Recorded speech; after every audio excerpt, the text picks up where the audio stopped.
Hello, hello, hello. Well, welcome to the chapter on marriage and the family. And I think you'll find this chapter very interesting. Let's go over a few details in reference to marriage and the family. Let's start off with some myths about family life. Let's clear up a couple of myths. The first myth is it says we've lost the extended family. You know, the concept of a grandfather and great uncles, and some people say, oh, well, we've lost it, because people move so much. But when we think about the past, life expectancy was much shorter. So the odds of us having an extended family today compared to years ago are much greater. There's another myth. It says here, opposites attract. Now, to a certain extent, it is true, opposites attract, like some people say. Well, I love country music, and my partner loves rock music. See, we're opposite. Or they might say, well, I'm a morning person, and my partner's a night person. You see, so opposites attract. We're not talking about those things. The more alike you are, increases the odds of happiness. The more things you have in common, the more luck is on your side. And what we're trying to say is don't confuse value with personality traits. You know, the fact that you're a day person and your partner's a night person, or you like rock, they like country, those are just little traits. But what we're talking about is core values.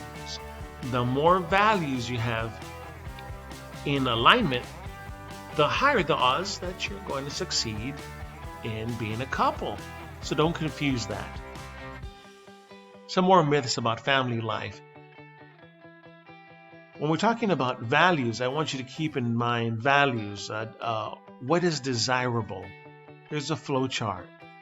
The more values that you have in common, the more norms you're going to be performing. And then we have sanctions, approval for following a norm, disapproval for breaking a norm. We've seen this flow chart before.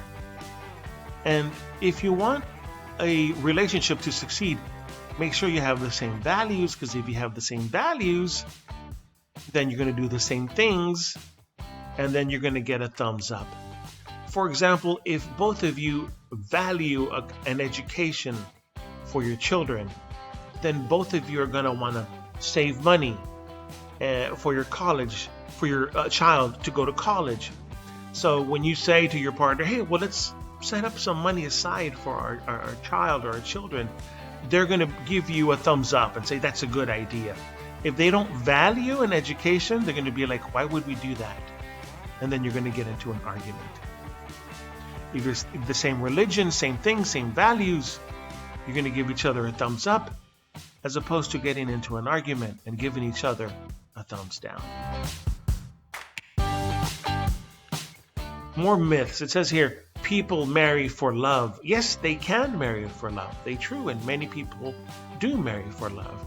But that's not the only reason people will get married. Some people want to get married because they're lonely and they would like a partner. Economic security for the long duration of life, and then finally they could get married because it was part of their life plan to have children. So yes, it is true people marry for love, but there's other reasons: being lonely, wanting a partner, having a long-term plan for life, economic security, or wanting to have children, or other reasons to get married. Another myth, it says here, having children increases marital bliss. Children are a blessing, and they can bring a lot of happiness. However, generally speaking, they do require a lot of energy, and they are an added financial strain. So it is going to bring a little bit of friction in a relationship.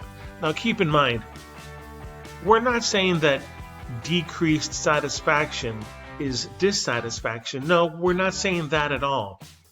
We're just saying that the satisfaction may decrease because of all of the challenges and the obstacles.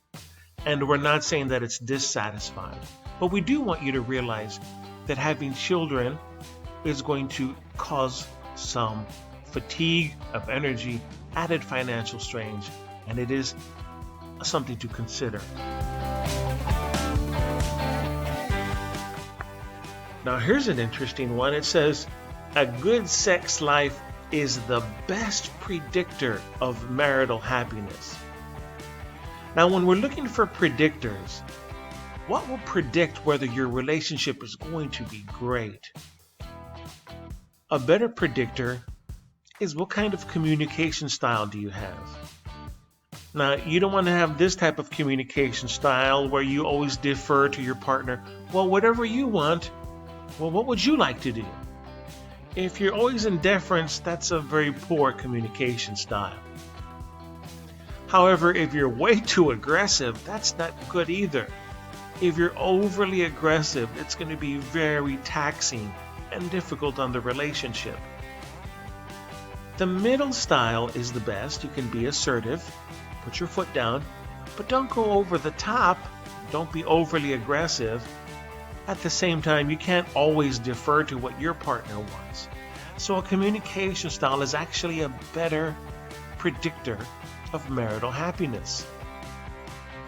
And also the way you solve your problems. Do you even solve your problems, or you just bury them? If you're able to solve your problems, that's a really good predictor of marital happiness. Also, the way you spend your leisure time. Do you have hobbies together? Do you do things together? Do you enjoy the same shows? Do you enjoy exercising together? If you make plans to spend time together, that's a very good predictor of marital happiness. So keep these things in mind. Now, let's look at this one. Married sex versus single sex. When we're talking about myths here. Generally speaking, married sex is more satisfying physically but emotionally because you're tied to the partner and you're invested in the person. There is a myth, single people, man, they have a great life. Out of studies that have been done, it has been proving that married people do have a more satisfying relationship physically and, more importantly, emotionally. Continuing with some myths about family life. Happily married people don't fight. Now that's a big myth. Of course, you need to talk about your disagreements. You need to talk about the things that you don't get along with.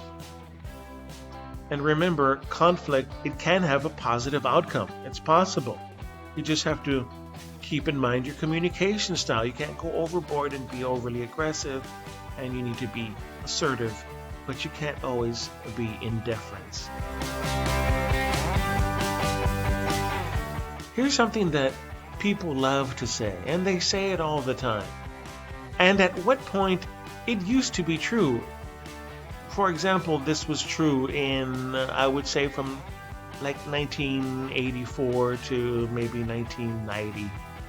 Half of all marriages end in divorce. Yes, that used to be true, but it's not true at all. It's one of those things that people love to say. However, it doesn't have any truth to it anymore.